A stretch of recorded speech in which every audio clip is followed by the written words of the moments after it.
18 number, कवक में पोषण की कौन सी विधि है? जो क्वेश्चन है, मनुष्य में नासिका छिद्र, लैरिक्स, टैक्रिया तथा फेफड़ा मिलकर बनता है। दोस्तों तो देखिए 10वां का यानी मैट्रिक का बायोलॉजी का जीव विज्ञान का वस्तुनिष्ठ प्रश्न ऑब्जेक्टिव क्वेश्चन का चैप्टर फर्स्ट का जैव प्रक्रम का जो भी वीवीआई क्वेश्चन जो क्वेश्चन बैंक है पिछले बार आया हुआ है उस सब का करते चलिए स्टार्ट करते हैं। पहला नंबर क्वेश्चन देखिए, 1 नंबर में लिखा हुआ है एक परजीवी पौधा का एक उदाहरण है।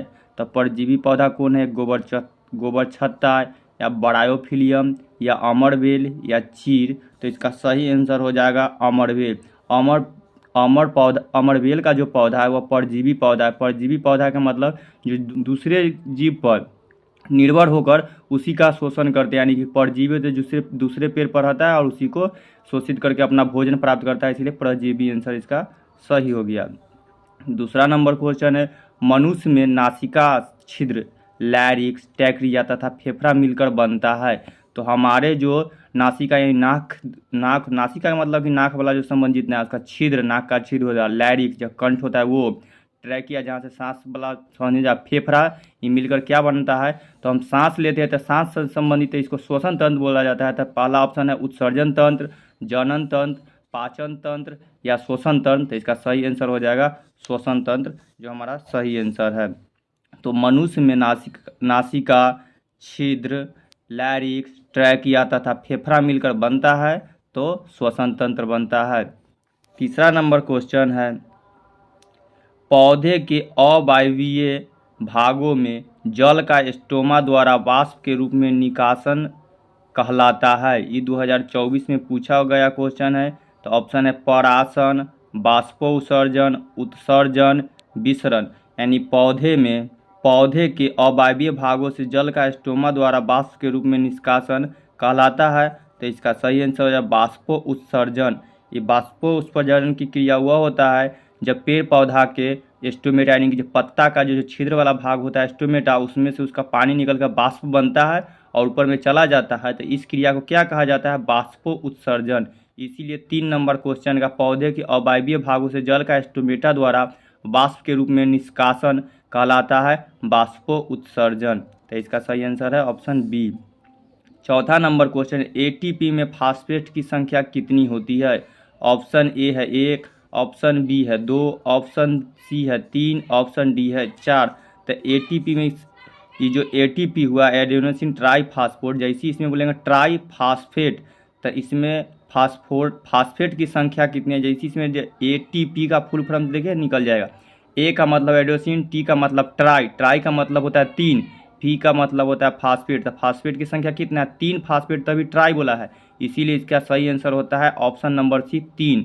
तो एटीपी में फास्फेट की संख्या कितनी होती है? ऑप्शन नंबर सी यानी 3 होता है। याद रखिएगा, इसका सब फुल फॉर्म से याद रखिएगा, एटीपी का एडेनोसिन ट्राईफास्फेट, ट्राई का मतलब होता है 3, तो फास्फेट कितना है? 3। अगला 5 नंबर क्वेश्चन देखिए, कोशिकीय ईंधन निम्न में से कौन है? ऑप्शन ए में है प्रोटीन, ऑप्शन बी है ग्लूकोज, ऑप्शन सी है वसा, ऑप्शन डी है इनमें से कोई नहीं। 2024 में पूछा गया क्वेश्चन है कि कोशिकीय ईंधन में कौन है? कोशिकीय ईंधन निम्न में से कौन है? इस सब में से जब हम लोग कोशिका के लिए ईंधन के रूप में कौन सा कार्य करता है? तो ग्लूकोज है। ग्लूकोज हम लोग का कोशिकीय ईंधन कहलाता है।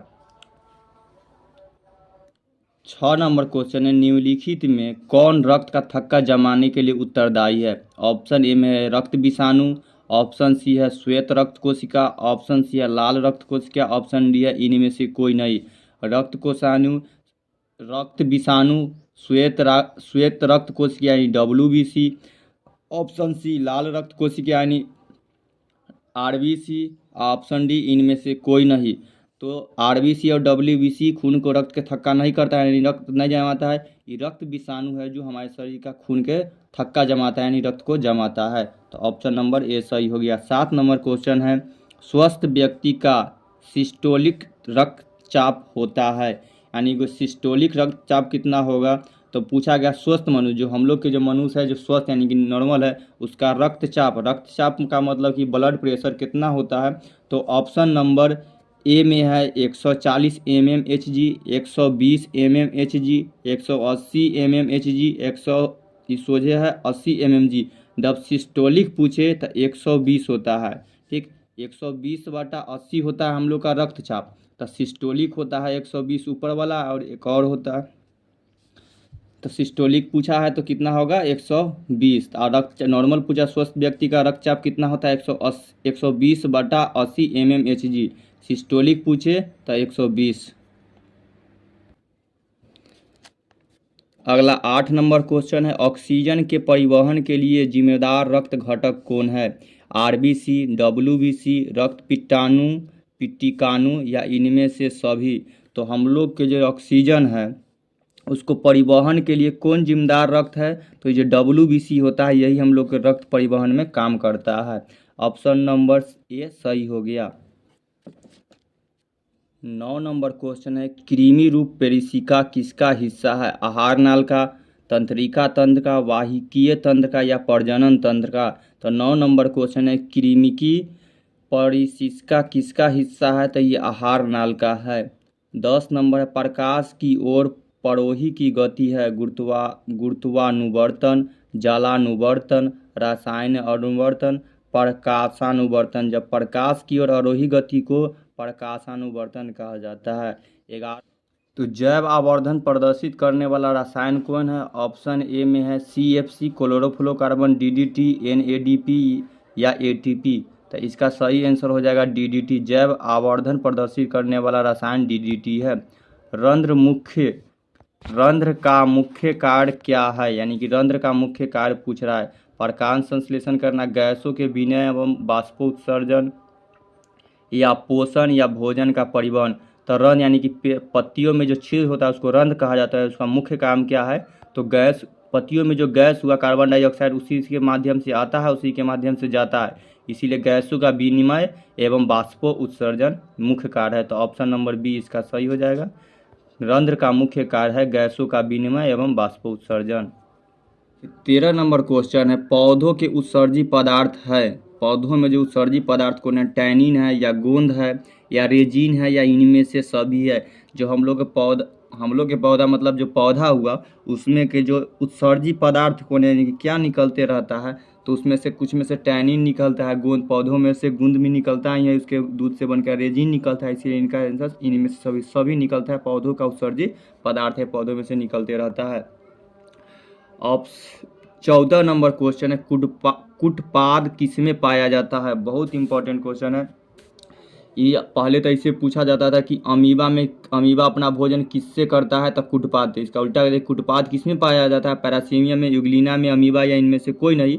तो अमीबा में कुटपाद पाया जाता है। तो याद रखिएगा अमीबा में। तो कुटपाद किसमें पाया जाता है? अमीबा में। 15 नंबर क्वेश्चन है, प्रकाश संश्लेषण होता है। प्रकाश संश्लेषण कब होता है? रात में होता है या दिन में होता है, या रात दिन होता है या सुबह शाम होता है? वैसे तो ये स्पेशल दिन में होता है, लेकिन रात दिन होते रहता है प्रकाश संश्लेषण, इसीलिए इसका आंसर होगा रात दिन, option number C. 16 number question है, क्लोरोफिल वर्णक का रंग है। क्लोरोफिल है जिसका वर्णक का रंग कैसा होता है? हरा होता है या नीला होता है, लाल होता है या सफ़ेद होता है? क्लोरोफिल होता है वो हमेशा क्लोरोफिल वर्णक का रंग हरा होता है, क्योंकि हम लोग के जो पेड़ पौधा में जो पत्तियां होता है उसमें क्लोरोफिल पाया जाता है, यानी हरा होता है, इसलिए उसमें क्लोरोफिल पाया जाता है, जिसकी वजह हरा होता है। तो उसमें वर्णक कौन रंग हरा होगा। 17 नंबर क्वेश्चन है, रक्त में आयरन की कमी से होने वाला एक रोग है। तो टीबी है, मधुमेह है, एनीमिया है या उच्च रक्तचाप है, यानी हाई ब्लड प्रेशर इसका मतलब हुआ। तो देखिए, रक्त में आयरन की कमी, अगर आप लोग के शरीर में आयरन की कमी यानी कि खून हुआ, खून की कमी हो जाए तो एनीमिया रोग, या खून में आयरन की कमी होने लगेगा तो आपको एनीमिया रोग होने लगेगा, यानी कि खून की कमी होने लगता है। इसी इसका सही आंसर है आयरन की कमी से कौन सा रोग होता है? एनीमिया रोग होता है। तो ऑप्शन नंबर सी हो गया। 18 नंबर, कवक में पोषण की कौन सी विधि है? जो कवक होता है वो दूसरे पर निर्भर रहकर, यानी मृतजीवी पोषण है कि मरे गड़े सड़े पदार्थ पर अपना भोजन करता है, यानी पोषण करता है। तो कवक में पोषण की कौन सी विधि है? तो मृतजीवी है। तो 18 नंबर का ऑप्शन नंबर बी एकदम सही हो जाएगा, मृतजीवी। देखिए कितना बार पूछा गया, ये सब क्वेश्चन बैंक से है। 19 नंबर क्वेश्चन है, ऑक्सीजन है, यानी पूछने का मतलब कि ऑक्सीजन आखिर क्या है? तो ऑक्सीजन में ऑप्शन में है बासा है, एंजाइम है, हार्मोन है या कार्बोहाइड्रेट है? तो ऑक्सीजन एक हार्मोन है जो पादप हार्मोन है। तो ऑक्सीजन क्या है? एक हार्मोन, ऑप्शन नंबर सी याद रखिएगा। 20 नंबर क्वेश्चन, मनुष्य में वृक्क संबंधित है। वृक्क का मतलब होता है गुर्दा यानी किडनी। मनुष्य में जो किडनी किससे संबंधित है? पोषण से है या श्वसन से है या उत्सर्जन से है या परिवहन से है? तब मनुष्य में किडनी का क्या काम है? तब पोषण, खाना होने से संबंधित है। श्वसन, सांस लेने से संबंधित नहीं है। उत्सर्जन, उत्सर्जन का मतलब है तो कुछ जो हमारे शरीर से वेस्ट मटेरियल निकलता है वो समय। तब वृक्क एक उत्सर्जी अंग है। तब पोषण नहीं हुआ, श्वसन नहीं हुआ, उत्सर्जन सही होना चाहिए। तब मनुष्य में वृक्क संबंधित है उत्सर्जन से, क्योंकि इसी से हम लोग का मूत्र का निर्माण इसी से निकलता है। शुद्धिकरण वृक्क में होता है, यानी किडनी का मुख्य काम था। याद रखिएगा, मनुष्य में वृक्क संबंधित है उत्सर्जन से। 21 नंबर क्वेश्चन है, स्वपोषी पोषण के लिए आवश्यक है। जो भी स्वपोषी है उसके क्या आवश्यक है? CO2 आवश्यक है, क्लोरोफिल आवश्यक है, या सूर्य का प्रकाश है, या सभी? देखिए, स्वपोषी पेड़ पौधा स्वपोषी अपना भोजन खुद से बनाते हैं, इसीलिए इसको स्वपोषी बोला जाता है। तो स्वपोषी यानी पेड़ पौधा को क्या क्या आवश्यक होगा? तो उसको CO2 को जरूरत पड़ता है, यानी कि बाहर से हम लोग के कार्बन डाइऑक्साइड को जरूरत पड़ता है, तो आवश्यक है।